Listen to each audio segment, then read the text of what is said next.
जय हिंद मेरे प्यारे दोस्तों, स्वागत है आपका अपने YouTube चैनल प्ले स्टडी पर। तो मेरे प्यारे दोस्तों, आज की इस वीडियो में आप सभी को क्लास 12 में सामाजिक विज्ञान का बिल्कुल वायरल पेपर लेकर आ चुका हूं। स्टूडेंट, ये पेपर अभी अभी बोर्ड द्वारा जारी किया गया है और जो आपका 20 फरवरी का जो पेपर होने वाला स्टूडेंट जो आपका 20 फरवरी का पेपर होने वाला यूपी बोर्ड परीक्षा का सेम वही वायरल पेपर, ठीक ना, क्योंकि ये बोर्ड द्वारा जारी किया गया है, मॉडल पेपर है, इसी से रिलेटेड आपका सारा क्वेश्चन पूछा जाएगा, ठीक ना। ये 2026 का है, क्लास 10 सामाजिक विज्ञान यानी कि सोशल साइंस एसएसटी का पेपर है। पेपर का कोड मिला लीजिए 825 केडी पेपर का कोड है, बिल्कुल वायरल कोड है स्टूडेंट। बहुत सारा ये कोड आपको देखने को मिलेगा आपकी बार सेट में, ठीक ना। तो ये पेपर मिस मत करना, पूरा वीडियो देख कर ही जाना, क्योंकि इस पेपर को मैं पूरा हल बताऊंगा, सॉल्यूशन के साथ बताऊंगा। एंड आप लोग इस वीडियो को पूरा देखना। वीडियो पसंद आए वीडियो को लाइक करना, चैनल चैनल को सब्सक्राइब कर लीजिएगा, ठीक ना। और इस पेपर को मिस मत करना। 20 फरवरी का जो आपका पेपर होगा पक्का छपेगा, पूरे के पूरे क्वेश्चन छपेगा, बस आप लोग इस तैयार करके जाना तब, ठीक ना। ये जो 70 नंबर आपका पूरा अंक ना, 70 में भाई 65 नंबर आराम से आ सकता है अगर पूरा पेपर हल करके जाते हैं तो, ठीक ना। चलिए इस पेपर को शानदार तरीके से एक बार रिव्यू करते हैं, पूरा स्टार्ट करते हैं। तो यहाँ पर मैं पूरा आपको आराम से बताऊंगा, कोई भी डाउट होगा कमेंट के माध्यम से स्टूडेंट शेयर करिएगा, मैं सारा क्वेश्चन का सॉल्यूशन निकालने के लिए रेडी रहूंगा, राइट। सबसे पहले यहाँ पर अनुक्रमांक बोला है भाई, अपना रोल नंबर भर लीजिएगा, नाम भरना रहेगा। ये पेपर का कोड होता है 825 केडी, पेपर का कोड लिखना होता है भाई। यहाँ मुद्रित पृष्ठों की संख्या 12 है, 901 आपको बगल में दिया रहेगा। ये यूपी बोर्ड का 2026 का पेपर है, सामाजिक विज्ञान का है, पूर्णांक आपका 70 नंबर दिया जाएगा, समय दिया जाएगा 3 घंटा 15 मिनट पेपर को हल करने के लिए दिया जाएगा। कुछ समान निर्देश बोला, उसको हम लोग एक बार ध्यान से देख सकते हैं। प्रारंभ के 15 मिनट परीक्षार्थियों को प्रश्न पत्र पढ़ने के लिए निर्धारित दिया गया है, सभी प्रश्न करना अनिवार्य है। यह प्रश्न 2 खंडों में विभक्त खंड बा। इस प्रश्न पत्र के खंड में 20 बहुविकल्पीय प्रश्न दिया है, जिसका उत्तर आपको ओएमआर शीट में देना रहता है। 4 विकल्पों में सही विकल्प का चयन करके आपको ओएमआर शीट में देना होता है। फिर अब बोला खंडा में बहुविकल्पीय प्रश्न, उनके 1 अंक निर्धारित दिया गया है, कुछ करना नहीं है। फिर सीधे अपने टॉपिक पे आ जाते भाई। ओएमआर शीट देता है, ओएमआर शीट भरना नहीं जानते तो मैं वीडियो ऑलरेडी बना चुका हूँ, जाकर देखकर उसी पे पूरा कर सकते हैं।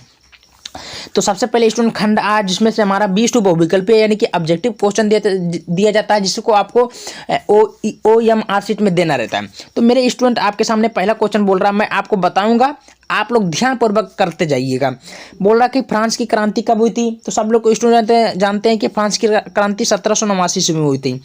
ए का पहला सी यानी कि ए का सी राइट उत्तर होगा, समझ में आ रही है। हिंद स्वराज पुस्तक के लेखक कौन है भाई? हिंद स्वराज पुस्तक के लेखक कौन? आपके महात्मा गांधी जी है, महात्मा गांधी यानी कि बाबा जी। कोई दिक्कत नहीं है। चलिए आगे की ओर हम लोग बढ़ जाते हैं। हिंद स्वराज पुस्तक के लेखक मैंने आप बता दिया, महात्मा गांधी जी। रिंडरपेस्ट का संबंध किससे है भाई? रिंडरपेस्ट का संबंध किससे? मवेशी की बीमारी से मेरे स्टूडेंट, मवेशी की बीमारी से, इतना याद रखना। चौथा, श्रीलंका स्वतंत्र राष्ट्र कब बना था? तो श्रीलंका स्वतंत्र राष्ट्र कब बना था? 1948 को बना था, 1948 को, समझ में आ रही है।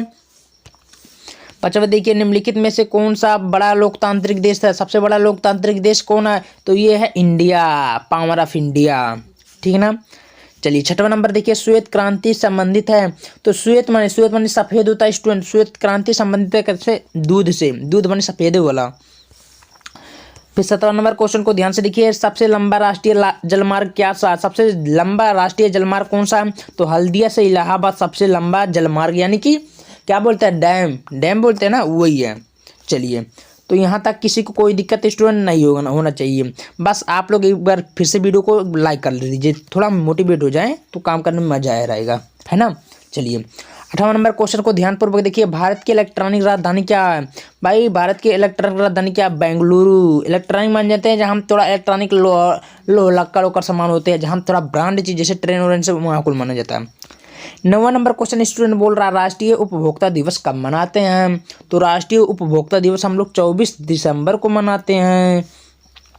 10वां नंबर ध्यान से देखिए, निम्नलिखित में कौन सा राज्य की सूची विषय है? तो निम्नलिखित में कौन सा राज्य सूची का विषय है? तो बैंकिंग। क्या स्टूडेंट? बैंकिंग।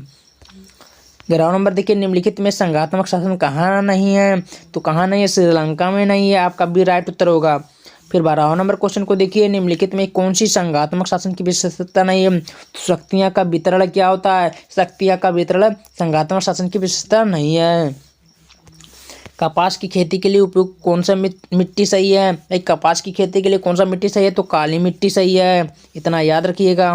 फिर अगला क्वेश्चन आपके सामने बोल रहा है, यहाँ पर ध्यान से देखिएगा। कर्तन धान कृषि किस राज्य में पाई जाती है भाई? तो ये मिजोरम में पाई जाती है। 15 नंबर देखिए, निम्नलिखित खनिजों में कौन सा आधारभूत खनिज है? तो लौह अयस्क, ये राइट उत्तर होगा। 5वां नंबर देखिए, निम्नलिखित में कौन सा ऊर्जा का परंपरागत स्रोत है? भाई कोयला है, कोयला। 17 नंबर क्वेश्चन देखिए, किसी देश के विकास को निर्धारित करने का आधार है इसमें से सभी? भाई नियमित कार्य भी है, उपज की उचित कीमत है, बेहतर मजदूरी भी है। समझ में आ रही है? चलिए 18 नंबर क्वेश्चन बोल रहे हैं, निम्नलिखित में कौन सा एक विकसित देश है? भाई फ्रांस है, फ्रांस। फ्रांस क्या विकसित देश है, यानी कि पहले वो आगे था। निम्नलिखित में किसको कृषि का एक सहायक क्षेत्र भी कहा जाता है?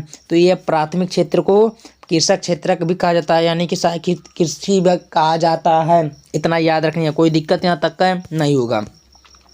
सबसे लास्ट क्वेश्चन आपके सामने बोल रहा है, निम्नलिखित में किस वर्ग उपभोक्ता सुरक्षा अधिनियम पारित किया गया था? किस वर्ष? पहले बोला था कहाँ, अब किस वर्ष में? तो 1986 में आपका राइट उत्तर होगा। तो मेरे प्यारे दोस्तों 20 टू बहुविकल्प पे प्रश्न हमने खत्म कर दिया है, ठीक ना। ये 20 नंबर आपका जो है पक्का ही है, ठीक है ना। अभी तक जो भी स्टूडेंट प्लीज लाइक नहीं किया तो लाइक कर दीजिएगा, चैनल पर नए चैनल को सब्सक्राइब भी कर लीजिएगा, ठीक ना। मेरे प्यारे दोस्तों खंडबाद देखिए, वर्णनात्मक प्रश्न दिया गया है, निम्नलिखित उत्तर को लगभग 50 शब्दों में देना होता रहता है, ठीक ना। चलिए, तो आर्थिक महामंदी के 2 कारणों का उल्लेख करना है। बोला आर्थिक महामंदी के कारण प्रमुख कारण क्या होता है? तो 4 नंबर आपको मिल जाएगा, भाई 2 नंबर मिलेगा, अथवा करके देता। भारत की अर्थव्यवस्था पर महामंदी के 2 प्रमुख प्रभावों का उल्लेख भी करना था, ठीक ना। फिर आगे बोल रहा है कि रीति राजनीतिक दलों से आप क्या समझते हैं, इनके किन्हीं 2 कार्यों को उल्लेख करना है। फिर अथवा करके देता है, लोकतंत्र की किन्हीं 2 प्रमुख चुनौतियों का वर्णन करें। फिर औद्योगिक प्रदूषण के नियंत्रण हेतु विभिन्न उपायों को सुझाइए, भाई 4 नंबर मिल जाएगा। फिर अगला बोल रहा है कि ऊर्जा के परंपरागत स्रोतों को समझाइए, भाई 4 नंबर मिल जाएगा। बहुत आसान सा क्वेश्चन है। अब ये आप पूछो कैसे याद करें? मेरे स्टूडेंट, सामाजिक विज्ञान ऐसा सब्जेक्ट है कि केवल आप पढ़ के ही इसको बना कर लिख सकते हैं, आपका नंबर पूरे के पूरे मिलने वाले हैं। फिर चौथा देखिए, विदेशी व्यापार से आप क्या समझते हैं? भारत की विदेशी व्यापार का अभिनव प्रवृत्तियों का उल्लेख करना है, भाई 4 नंबर आपको मिल ही जाएगा। फिर अगला क्वेश्चन आपके सामने यहाँ पर ध्यानपूर्वक देख सकते हैं, विदेशी व्यापार से आप क्या समझते हैं? भारत की विदेशी व्यापार की अभिनव प्रवृत्तियों को उल्लेख करें, जो कि 4 नंबर मिलेगा। फिर अथवा करके देता है, सरकारी स्वामित्व वाले सार्वजनिक क्षेत्र के महत्व को रेखांकित कीजिए। फिर वर्णनात्मक प्रश्न आपके सामने इस प्रकार देता है, निम्नलिखित के उत्तर प्रत्येक लगभग 80 शब्दों में देना होता है। यूरोप के राष्ट्रवाद के उदय, इटली एवं जर्मनी के एकीकरण में योगदान बताइए, किसका किसका था? तो जो मैथ्सिनी था, भाई काबूर का था, गैरिगोल्डी का था। तो इस सब का प्रश्न का आपका उत्तर खुद ही मिल जाएगा। अथवा करके देता है, भारतीय राष्ट्रीय आंदोलन से महात्मा गांधी द्वारा चला गए 3 प्रमुख आंदोलनों का प्रकाश डालिए, 6 नंबर आपके सामने रखा हुआ है। फिर 6वां क्वेश्चन स्टूडेंट बोल रहा है कि लैंगिक असमानता से आप क्या समझते हैं? भारतीय राजनीतिक व्यवस्था में महिलाओं के प्रतिनिधित्व पर प्रकाश डालिए।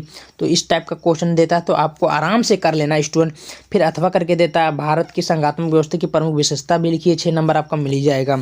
फिर अगला क्वेश्चन आपके सामने बोल रहा है, यहाँ पर ध्यान से पूर्वक देखिए, भाई नवीकरणीय योग तथा पुनःचक्रीय संसाधन को परिभाषित कीजिए तथा सतत कौशल विकास में इनके योगदान का रखता है। भाई नवीकरणीय मतलब वो संसाधन होते हैं जो एक बार यूज करने के बाद दोबारा भी प्रयोग कर सकते हैं, उसे नवीकरणीय योजना और संसाधन कहते हैं, जो कि 6 नंबर आपको दिलाएगा, लेकिन आपको एक्सप्लेन के साथ लिखना होगा, ठीक ना। चलिए, वनों का वर्गीकरण प्रस्तुत कीजिए। भाई वन का वर्गीकरण प्रस्तुत करना, वन संरक्षण समुदाय का भूमिका भी विवेचना कीजिए, भाई 6 नंबर आपको मिल जाएगा। वैश्वीकरण किसे कहते हैं? वैश्वीकरण को संभव बनाने वाले 3 कार्यों को बताना होगा स्टूडेंट, यहाँ आपका नंबर मिल जाएगा। फिर आपके सामने अगला क्वेश्चन बोलता है, उपभोक्ता के अधिकार से आप क्या समझते हैं? उपभोक्ता सुरक्षा अधिनियम कब पारित हुआ था? 1986 के बारे में पूरा एक्सप्लेन करना, ठीक है ना। तो समझ में आता है कि नहीं आता है? चलिए, अगला क्वेश्चन आपके सामने बोला, मानचित्र संबंधित प्रश्नों को उत्तर दीजिए। भाई निर्देश, भाई निम्नलिखित स्थानों को भारत के दिए गए रेखा चित्र को चिन्ह द्वारा दर्शाना होता है। वह जनपद जहाँ चौरी चौरा घटना घटी थी, भाई चौरी चौरा कांड कहाँ हुई थी? भाई गोरखपुर में हुई थी, गोरखपुर आप लोग लिख दीजिएगा। वह स्थान जहाँ जलियांवाला बाग की घटना घटी थी, भाई अमृतसर, यहीं पर मैं लिख रहा हूँ, आप लोग समझ जाइएगा। फिर अगला देखिए, वह स्थान जहाँ 1929 में भारतीय राष्ट्रीय का अधिवेशन होता भाई लाहौर है। क्या है? लाहौर। ठीक ना। आगे देखिए, वह स्थान जहाँ से सर्वप्रथम असहयोग आंदोलन किया गया था भाई, ये आप लोग खुद हेरेंगे। वह स्थान जहाँ गांधी जी नमक कानून था भाई दांडी है, दांडी। ठीक है, ये आराम से सब आराम से बैठने का चीज़ है, बैठ के कर सकते हैं। बस इस प्रकार मानचित्र दिया है, इसमें वो आपको दर्शाना होता है, मानचित्र मिलेगा उसमें दर्शाना रहेगा। राजधानी किसका है भाई? राजस्थान की राजधानी जयपुर है।